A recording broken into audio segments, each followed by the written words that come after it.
श्री शिवाय नमस्तुभयम। दोस्तों, जैसा कि आप सभी लोग जानते हैं कि 1 मई 2026 यानी शुक्रवार को पड़ रही है वैशाख महीने की पूर्णिमा तिथि। और दोस्तों, ये वह तिथि है जो वैशाख मास में पड़ने वाली सबसे बड़ी तिथि है, क्योंकि यह शुक्रवार के दिन पड़ रही है और इसका बहुत ही बड़ा और विशेष महत्व होता है। पूज्य गुरु जी ने कहा है कि अगर कभी भी मौका लग जाए और वैशाख महीने की पूर्णिमा तिथि शुक्रवार को पड़ जाए तो आप लोगों 11 चावल के दाने का उपाय तो अवश्य ही करना चाहिए। इन दोनों का संयोग बहुत ही कम आता है। इसी के साथ में गुरु जी ने अपने शिवपुराण कथा में बताया है कि इस दिन आपको 11 चावल दाने का उपाय तो आपको अवश्य ही करना चाहिए, क्योंकि ऐसा दिन पूरे साल में सिर्फ एक ही बार आता है।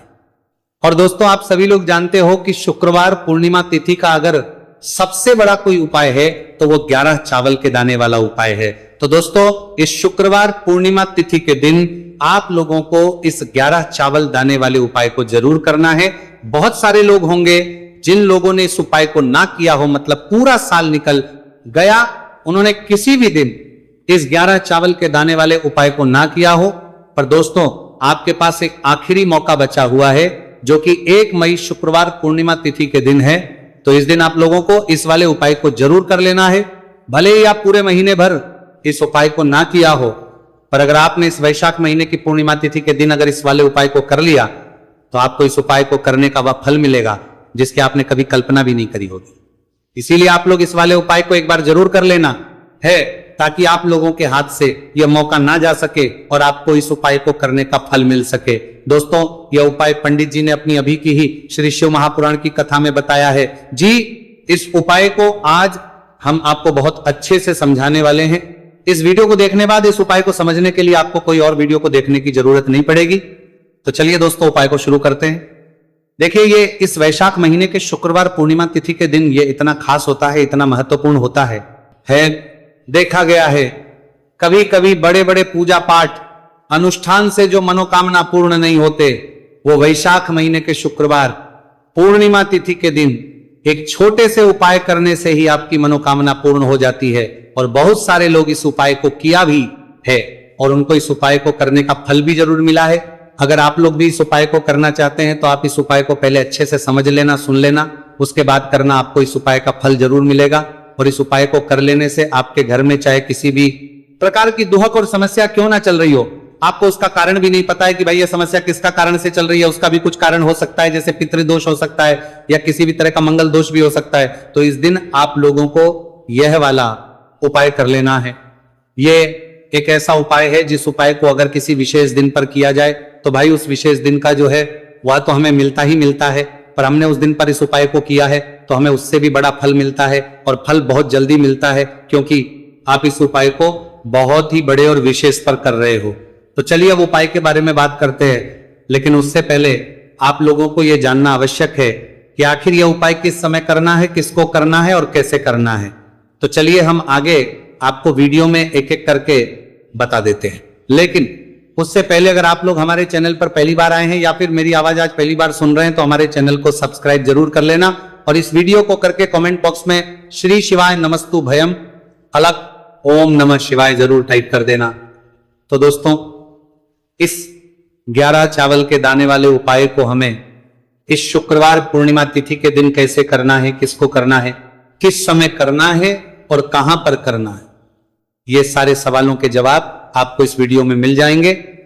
और जो ये वीडियो देखेगा भाई, उसको 11 चावल के दाने वाला उपाय जरूर करना चाहिए, क्योंकि इस दिन एक चावल के दाने का बहुत ही बड़ा और विशेष महत्व होता है। और जब बात आ जाए 11 चावल के दाने की तो ये सोने पर सुहागा वाली बात हो जाती है और ये एक बहुत ही बड़ा उपाय हो जाता है इस शुक्रवार पूर्णिमा तिथि का। तो अब दोस्तों, इस 11 चावल के दाने वाले उपाय को आखिर करना किसको है, सबसे पहले हम लोग वो बात जान लेते हैं। तो देखो, घर की जो बड़ी माताएं बहनें होती हैं, उन माताओं बहनों में से कोई भी एक बड़ी माता बहन इस वाले उपाय कर सकती है। और दोस्तों, अगर आप चाहे तो अपने घर में से सभी सदस्यों को भी इस उपाय को करवा सकते हैं। अगर किसी व्यक्ति की खुद की कोई मनोकामना है, खुद की कोई दुख और परेशानी है जो कि वो अपने लिए ही करना चाहता है, इस वाले उपाय को तो वो खुद अपने लिए भी कर सकता है। बाकी अगर कोई घर में से ऐसा है जो कि अपने पूरे घर परिवार की सुख और शांति के लिए यह वाला उपाय करना चाहता है तो भाई वह भी कर सकता है, उसमें भी कोई दिक्कत वाली नहीं है। कहने का मतलब यह है कि इस उपाय को हर एक सदस्य भी कर सकता है और पूरे घर परिवार के सदस्य के लिए, घर की बड़ी माताओं बहनों में से कोई एक माता बहन भी कर सकती है। माताएं बहनें अगर घर में उपस्थित ना हो या वह ये वाला उपाय ना कर पा रही हो तो फिर घर का कोई बड़ा सदस्य भी इस 11 चावल के दाने वाले उपाय को कर सकता है, चाहे फिर वो पुरुष ही क्यों ना हो, उसमें कोई भी दिक्कत वाली बात नहीं है। अब दोस्तों, इस 3 बल के दाने वाले उपाय को हमें करना कहां पर है? हमें इसे शिव जी के मंदिर में जाकर करना है। बहुत सारे लोग प्रश्न करते हैं, हर एक उपाय को करते समय क्या हम इस उपाय को घर पर कर सकते हैं? तो इस वाले उपाय को आप घर पर नहीं कर सकते हो। इस वाले उपाय को करने के लिए आपको शिव जी के मंदिर ही जाना पड़ेगा। उसके बाद में दोस्तों जो अगला प्रश्न निकल कर आता है वह यह आता है, इस उपाय को लेकर के आखिर इस उपाय को हमें किस समय करना है? सुबह के समय करना है कि शाम के समय करना है? तो देखो, इस वाले उपाय को आप लोग सुबह के समय भी कर सकते हो और शाम के समय प्रदोष काल में भी कर सकते हो। अब अगर आप पूछो कि भाई सबसे उत्तम समय कौन सा रहेगा इस 31 चावल के दाने वाले उपाय को करने का, तो हम आपसे बस यही कहेंगे कि इस उपाय को आप सुबह के समय करेंगे तो ज्यादा बेहतर होगा। बाकी अगर प्रदोष काल शाम के समय भी करेंगे तो भी अच्छा होगा, उसमें कोई भी दिक्कत वाली बात नहीं है। तो दोस्तों, अगली सबसे बड़ी और महत्वपूर्ण बात आती है, वह ये आती है कि सुबह अगर हम उपाय को करेंगे तो हमें कितने बजे से लेकर कितने बजे तक के बीच में करना है, और शाम के समय प्रदोष काल में करेंगे तो हमें कितने बजे से लेकर कितने बजे के बीच में करना है। तो देखो, सुबह जितनी जल्दी हो सके आप उपाय को करने की कोशिश करना। बाकी अगर किसी कारणवश लेट भी हो जाओ, देर भी हो जाए, तो 10 या 11 बजे तक भी आप उपाय कर लेना, पर 12 बजे से ज्यादा देरी ना हो। ठीक है, इस बात का ध्यान रखना। उसके बाद में दोस्तों, अगर शाम के समय प्रदोष काल की बात करें, प्रदोष काल का जो समय होता है वह शाम के 6 बजे से शुरू हो जाता है।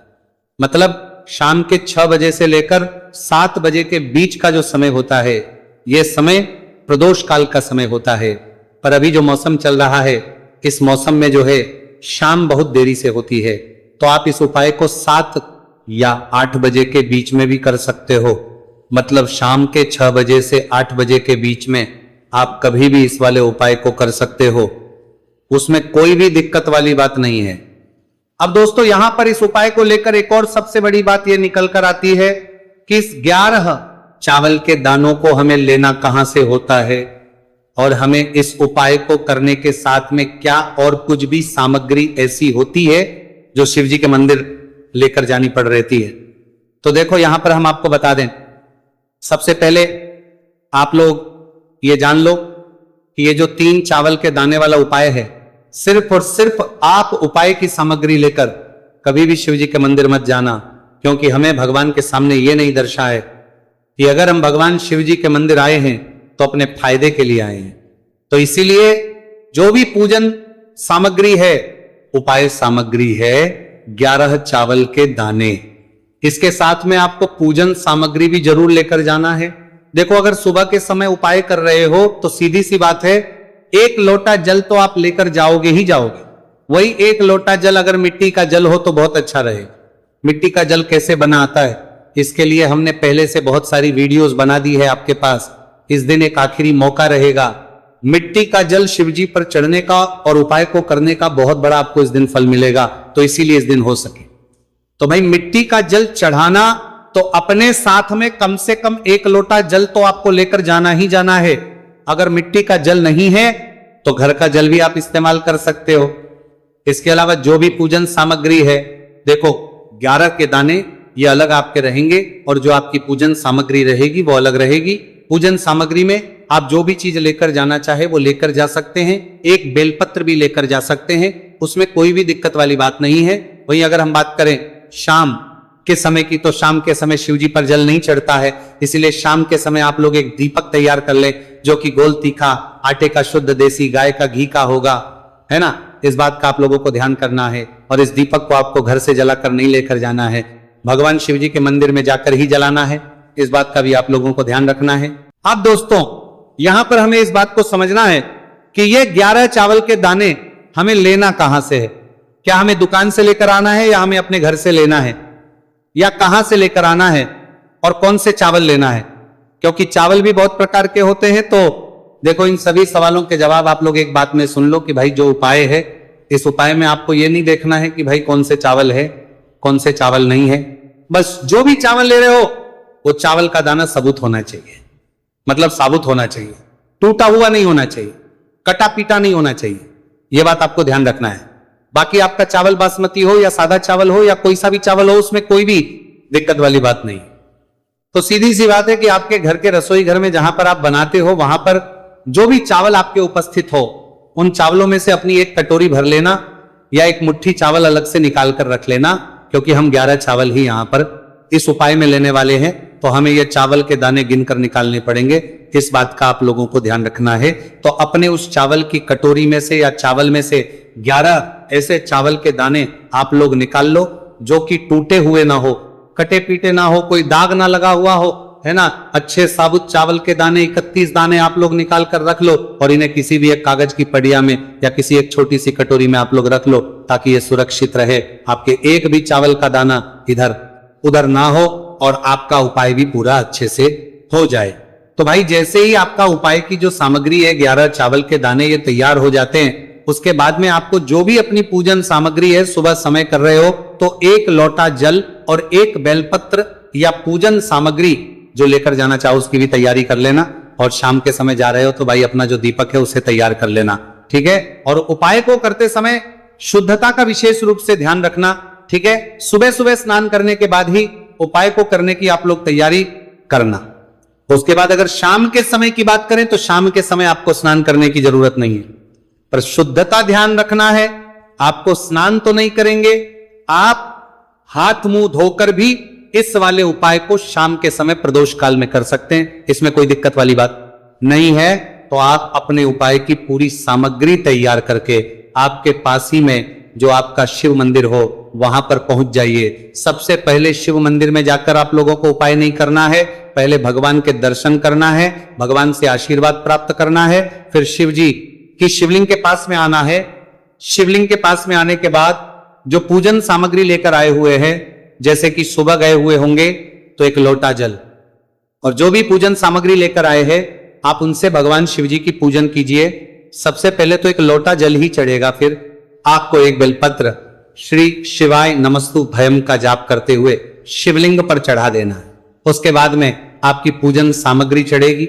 उसके बाद में अगर दोस्तों शाम के समय अगर आप इस उपाय को कर रहे हो तो अपने साथ कम से कम एक जो दीपक है गोलबाती का जो आप अपने साथ में लेकर गए हो, उस दीपक को मंदिर में जाकर अपनी माचिस से जलाना है और उस दीपक को शिवलिंग के पास में रखना है, ठीक है। इस दीपक को रखने के बाद ही आप लोगों को अपना ये वाला उपाय शुरू करना है। और दीपक को ज्यादा पास में मत रखना, वैसे भी गर्मी पड़ रही है, भगवान शिव जी को आंच नहीं लगनी चाहिए, है ना।